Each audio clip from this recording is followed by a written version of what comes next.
নবীজি ঘুমিয়ে আছেন। গভীর রাত্রে হযরত জিবরিল আমিন এসে বলছেন, আল্লাহর নবী, আল্লাহ পাক অর্ডার করেছেন আজকের রাতেই মদিনায় হিজরত করবেন। আপনার ঘরের চতুর্দিকে কাফির বেঈমানেরা দাঁড়ানো, সকাল হওয়ার সঙ্গে সঙ্গে তারা আপনাকে মেরে ফেলবে।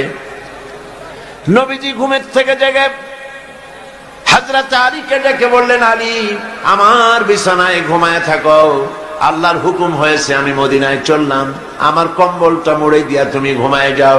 হযরত আলী বলেন, ইয়া রাসূলুল্লাহ, আপনার বিছানায় আপনার চাদর মুড়ি দিয়া ঘুমিয়ে থাকবো। সকাল বেলায় কাফির বেঈমানেরা এসে আপনার বিছানার উপরে আপনার চাদর গায়ে দেওয়া অবস্থায় আমাকে মুহাম্মদ সাল্লাল্লাহু আলাইহি ওয়াসাল্লাম মনে করে আমাকে কেটে টুকরা টুকরা করে বিদায় করে দেবে। আমার মনের মধ্যে কোনো দুঃখ হবে না, কষ্ট হবে না, বরং তৃপ্তি এটাই হবে যে আমি আলীর জীবনের বিনিময়ে আল্লাহর নবী বেঁচে আছেন। নবীজি ঘরের থেকে বেরোলেন, চতুর্দিকে কাফের দাঁড়ানো, হাতে এক মুষ্টি বালু নিলেন, বালুগুলি নিক্ষেপ করলেন। কাফের দাঁড়ানো চতুর্দিকে বালু চলে গেল, চতুর্দিকে এদের চোখের মধ্যে গিয়ে ঢুকলো। কাফেররা চোখ জ্বলতে লাগলো। এই ফাঁকে আল্লাহর নবী বেরিয়ে গেলেন, কাফেররা দেখলোই না কে কখন বেরিয়ে কোথায় গেল।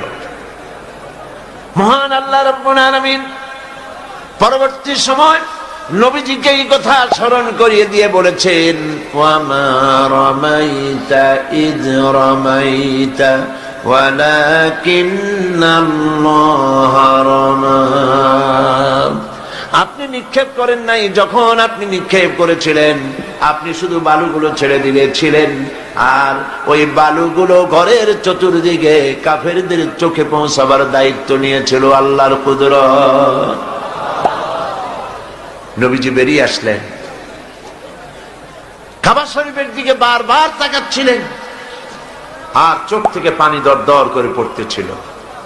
বুখারী শরীফের হাদিসে এসেছে, নবীজি কাঁদতেছিলেন আর বলতেছিলেন, হে কাবা, বড় আশা ছিল তোমার খেদমত করব, তোমার পাশে থাকব, কিন্তু তোমার নিষ্ঠুর সন্তানেরা তোমার পাশে আমারে থাকতে দিল না। নবীজি হযরতে আবু বকর রাদিয়াল্লাহু তাআলা আনহুর বাড়ি গিয়ে যখন দরজায় নক করেছেন, আবু বকর বলে দরজা খুলে গেল, লাব্বাইক ওয়া সাদাইকা বলে। হুজুর প্রশ্ন করলেন, আবু বকর, এত রাত্রে একটা ডাকেই ঘুম ভেঙে গেল তোমার, তুমি কি ঘুমাও নাই? হযরত আবু বকর বলেন, ইয়া রাসূলুল্লাহ, আপনি আমাকে যখন বলেছিলেন রাতের বেলায় হিজরতের সময় আমাকে সাথে নিয়ে হিজরত করবেন, আমি মনে মনে ভেবেছি কত রাত্রে কখন নবীজি আসবেন, দরজার সামনে দাঁড়াইয়া আমারে যদি ডাকাডাকি করেন আর আমি যদি ঘুমায় থাকি নবীর সঙ্গে বেয়াদবি হয়ে যাবে। আমি এই কথা মনে করে বিছানার উপরে আরাম করে না ঘুমাইয়া আপনার গলার আওয়াজ শোনার জন্য এই দরজার সঙ্গে পিঠ লাগাইয়া দাঁড়াইয়া দাঁড়াইয়া ঘুমাচ্ছিলাম। হযরতে আবু বকর রাদিয়াল্লাহু তাআলা আনহুকে সঙ্গে করে নিয়ে নবীজি মিসফালার ভিতর দিয়া মদিনার রাস্তা ছেড়ে উল্টা দিকে গেলেন। মিসফালার ভিতর দিয়া জাবালে কেদোয়ার উপর দিয়া জাবালে সুর গিয়া পৌঁছলেন। ফজরের রক্ত হয়ে গেল, ভেতরে নিয়ে আশ্রয় নিলেন গুহার মধ্যে। কাফেরেরা সকালবেলা এলো, একজন বলে ভিতরে আছে আর একজন বলে নাই। হযরত আবু বকর বলছেন, ইয়া রাসূলুল্লাহ, ধরা পড়ে গেছে, বাঁচার আর উপায় নাই। আল্লাহর নবী তখন কি বলেছিলেন কোরআন শরীফে আল্লাহ পাক তার শোনায় দিয়েছেন। নবীজি বললেন, ইয ক্বালা লিসাহিবিহি লা তাহজান ইন্নাল্লাহা মা'ানা। আল্লাহ পাক কোরআন শরীফের কথা উঠাই দিলেন।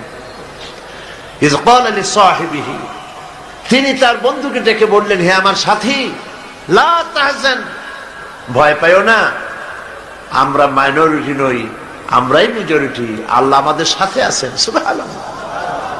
কিসের ভয়?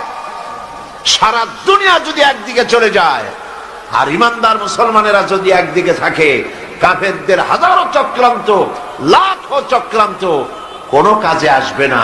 আল্লাহ